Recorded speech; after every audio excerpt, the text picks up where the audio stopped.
Good Tuesday morning, and thank you for joining us here on KARE 11 News Now. I'm Jason Hackett. Let's get to your headlines. Taking you live to the nation's capital now, where the Senate will return to work this morning on day 7 of the government shutdown. Neither party budging here after 2 more proposals failed to pass to fund the government. And this morning, some major airports now forced to delay flights as essential workers stop showing up. Audrey Russo's at MSP with how flights are looking there. Things have fared pretty well here at MSP so far. In the last 24 hours, from what we can tell, there have been maybe a couple of delayed flights from Denver. But Denver is one of those 12 FAA-controlled facilities that's currently dealing with staffing shortages because of the government shutdown. Now, I did reach out to MSP officials to see if they're seeing any impacts here on the ground, but for now, it appears as though MSP is not one of those 12 facilities.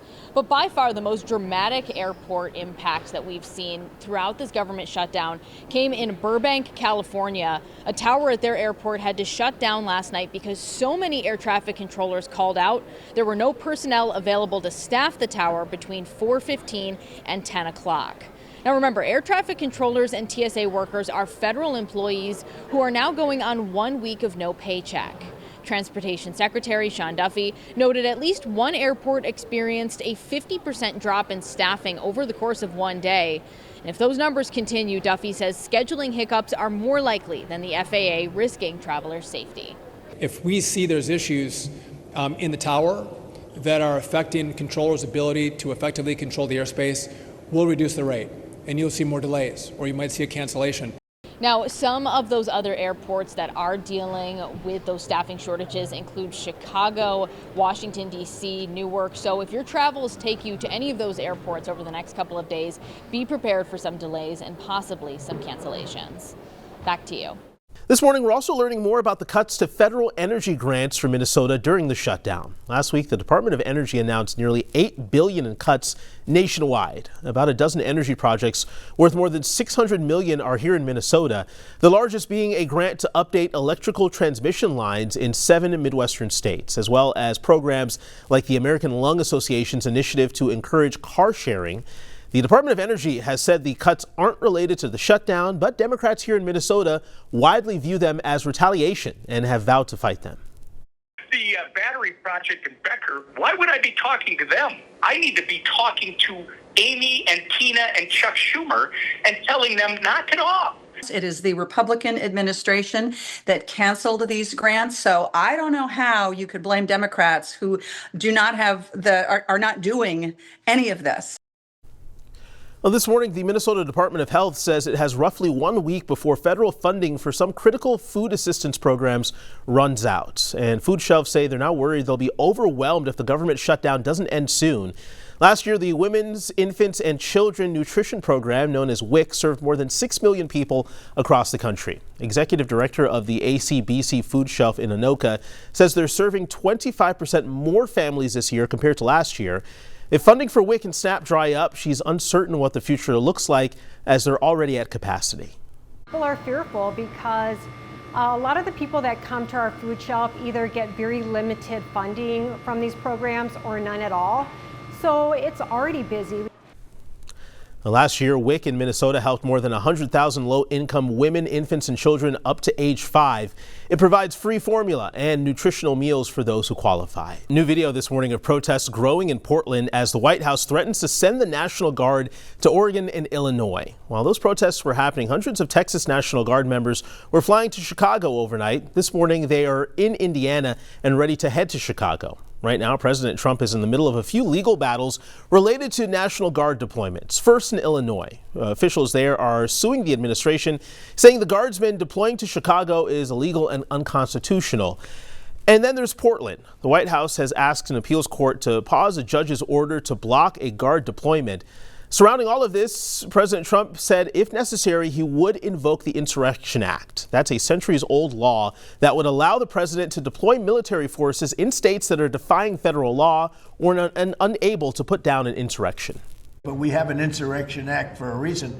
If I had to enact it, I'd do that. If people were being killed and courts were holding us up or governors or mayors were holding us up, sure, I'd do that. I mean, I want to make sure that people aren't killed. We have to make sure that our cities are safe. There's no need for military intervention in Oregon. There's no insurrection in Portland. There's no threat to national security. Oregon is our home. It is not a military target.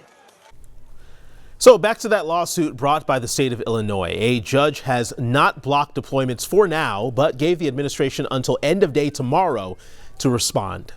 We're also tracking another breaking story overnight out of California. This morning, 3 people are in critical condition after a medical helicopter crashed on a Sacramento freeway. Take a look at these images here. This is the scene on Highway 50 last night, just a few hours ago. Right now, it's not clear what caused the crash. The 3 victims include a pilot, a paramedic, and a nurse. One of them was found trapped underneath the helicopter. Bystanders rushed in to help lift that chopper up. Amazingly, no cars were hit when that aircraft went down. Negotiators for Israel and Hamas are meeting again today for high-level talks in Egypt on President Trump's peace plan. The talks resuming on the second anniversary of the October 7th Hamas attack on Israel. A central piece of the negotiations includes releasing the last living hostages and the remains of others. NBC's Alice Barr has the very latest from Washington. Those who lived through the horrors of October 7th and the devastating war that's followed need no reminder of all that's been lost. But today, on the 2-year anniversary, there is a glimmer of hope that peace could finally be coming.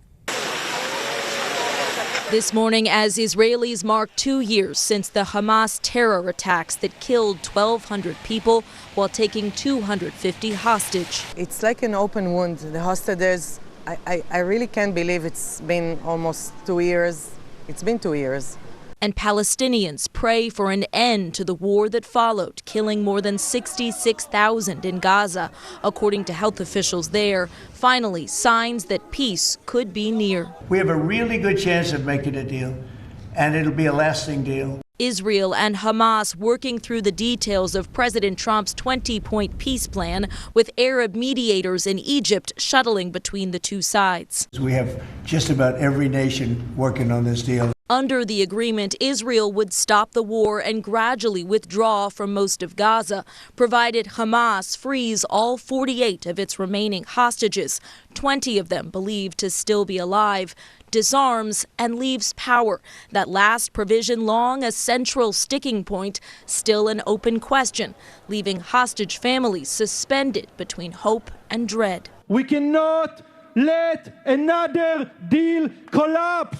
NBC News chief foreign correspondent Richard Engel spoke to one freed hostage about the day that changed everything. I was here on my bed, and my wife was here on the ground. The painful months held captive in a tunnel and the urgency for those who remain. Bring all of them, all of the hostages, and finish this war. A plea echoing across the region and the world.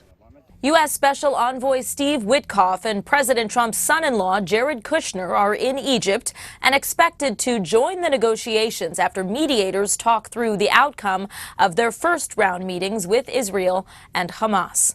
In Washington, I'm Alice Barr. Back to you. We have new details this morning about the 12-year-old from Sartell now on life support after suffering a head injury in a bike crash. This happened Sunday at Northside Park at the bottom of what locals call Muskie Hill. Police say Raghav Shrestha went into cardiac arrest and wasn't breathing after the accident. Another boy called 911. They say his prognosis may have been worse had it not been for the quick actions of some Good Samaritans, including a passing CPR instructor, a nurse, and another healthcare worker who performed CPR until paramedics arrived. Kind of motioned to him, is everything okay? And he shook his head no. When I got there, he did not have a pulse. Literally seconds count in these types of incidents, and if we didn't have these civilians and Good Samaritans step up, so we're not so sure that we would have left that scene and been able to get vital signs back in this young man. Now, that CPR instructor was helped by a nurse and another healthcare worker until those paramedics arrived. They encourage everyone to get CPR certified. For the first time this morning, we are hearing from the embattled Golden Valley police chief who resigned on Friday. The city alleges Virgil Green didn't follow protocol when he released body cam video to a television station and that he interfered with another investigation into an officer. Did the decision then back in May to put you on leave come as a surprise? It was definitely a surprise. Somebody should have sat down and said, hey, Chief, we got some concerns about some things. Kind of, walk us through Let us understand why you did X, Y, and Z, and we can go from there. Now, Green denies any wrongdoing and plans to keep working in law enforcement out of state. In a statement, the city says it will share details soon about the search for a new chief. Stick with us. More news and weather coming up right after the break.